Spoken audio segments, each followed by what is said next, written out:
Hello and welcome to What's Out There, an occasional series of podcasts covering some very strange little subjects. It all depends what happens to be in my mind at the time.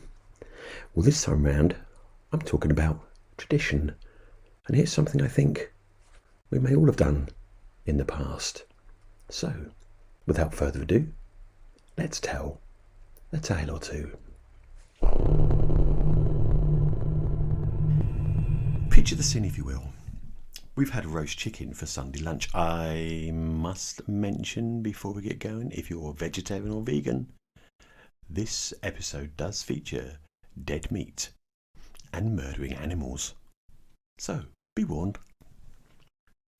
Maria, my lovely wife, is busy picking off the remains of the meat to use in another meal. She pulls out the wishbone and, holding it out, she turns to me and says, "Let's see who gets to make a wish." This gesture brings back memories to when I was a kid and the fights that ensued when this tradition was enacted with my brothers, and having two older brothers, they would often come out the winners. Of course, on this occasion, I lose again. Maria gets the bigger bit and gets to make the wish and have the good fortune. I'm standing there, looking at this broken chicken bone and thinking, I wonder where that tradition came from. And as you know, me thinking is a dangerous thing.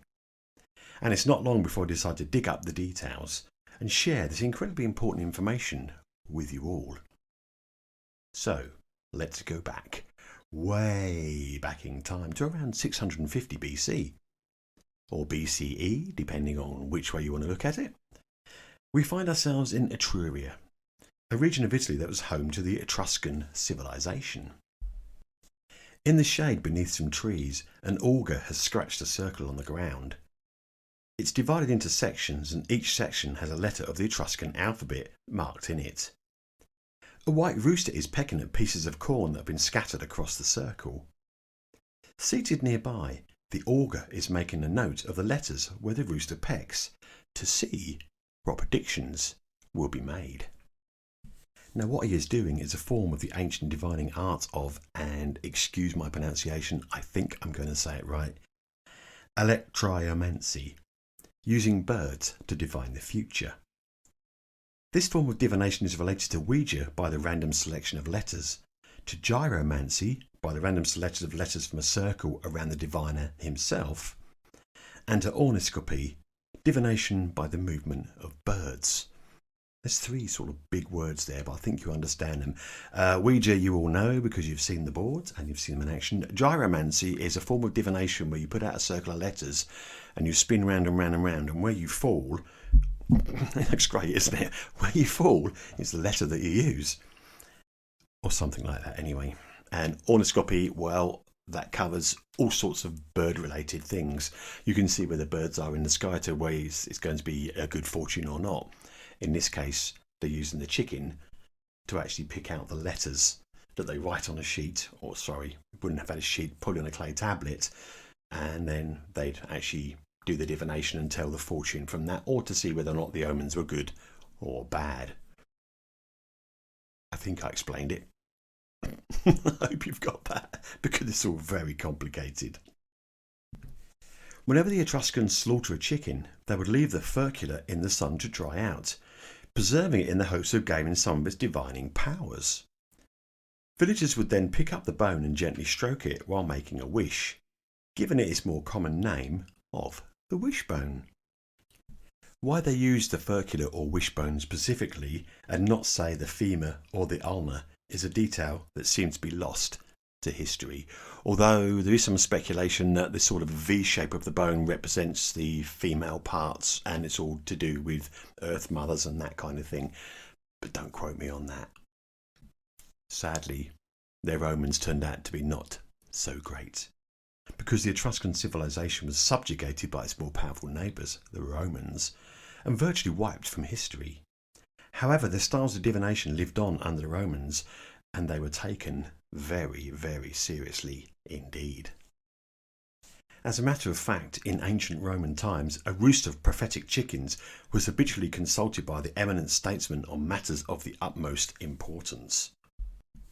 These sacred chickens, raised by priests called Polaris, specifically for the purpose of making auguries, were revered for the power they conferred on those who heeded the predictions about the futures that were gleaned from watching their eating behaviour.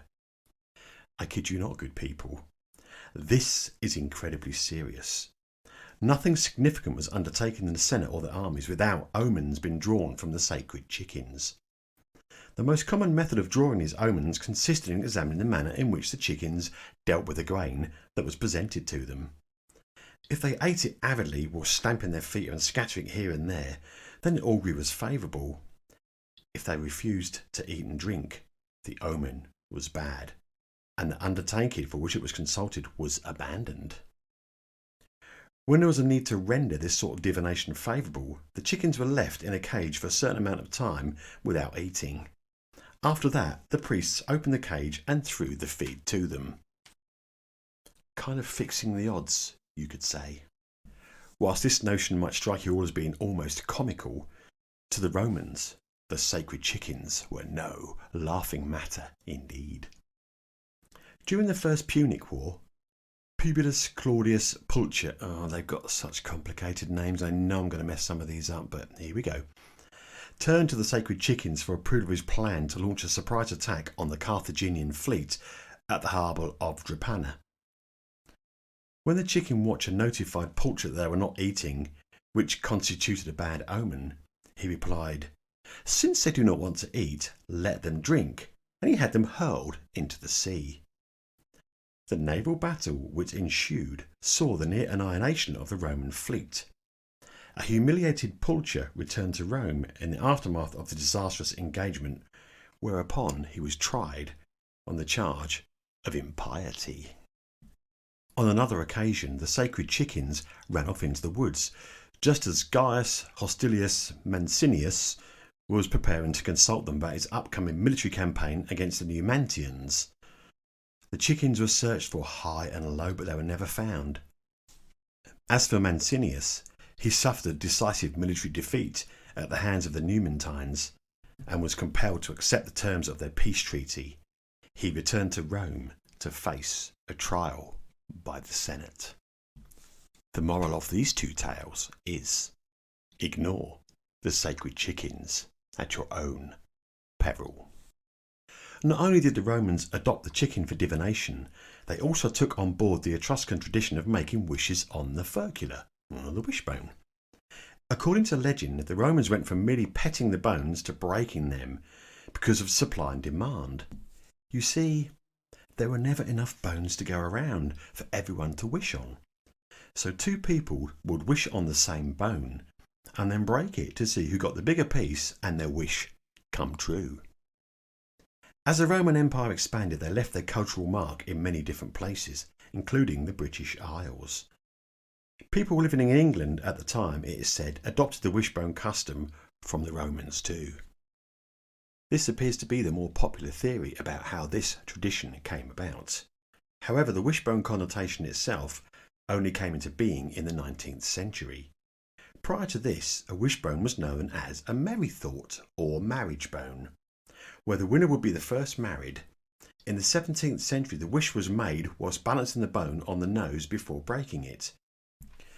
In some versions, the loser got a second chance, the winner hiding the two pieces of bone in their closed fists and asking the loser to choose. If the loser chose correctly and got the longer bone, their wish would be granted instead. Surprisingly, despite the lengthy history surrounding the humble furcula, the first known use of the word wishbone wasn't until 1847 in the USA. That's according to the Merriam-Webster Dictionary. Bartlett's Dictionary of Americanisms included the word in its third edition in 1859.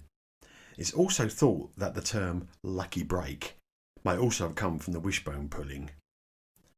So, let's have a look at this ceremony itself.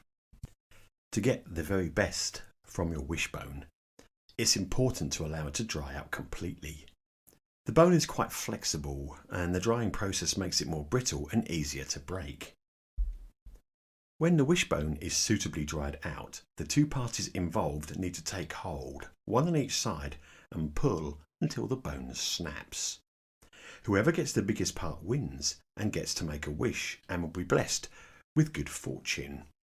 Now, there's all sorts of weird and wonderful methods of how to gain advantage in the wishbone breaking. It's the way you hold it in your hand, the way you actually sort of pull and push on it. If you pull too much, then that weakens it, and it's very, very complicated indeed. All I say is just grab hold of the damn thing and snap the bugger in half and hope that you get the bigger bit.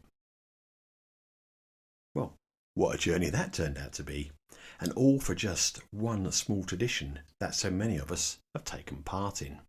And we're going to do it all again come Christmas, or Thanksgiving, or hey, whenever you have turkey, or chicken, or a goose, or any number of birds that may have a furcula or a wishbone. I love these traditions. I'm going to dig up a few more of these and share them with you, but I just happened to think of that one whilst looking at that poor chicken being picked apart, be made into chicken curry. Oh, I do love a leftover chicken curry, don't you? Until next time, thanks for listening. Really hope you enjoyed my little tale, and we'll catch you again next week for another What's Out There. Bye, folks.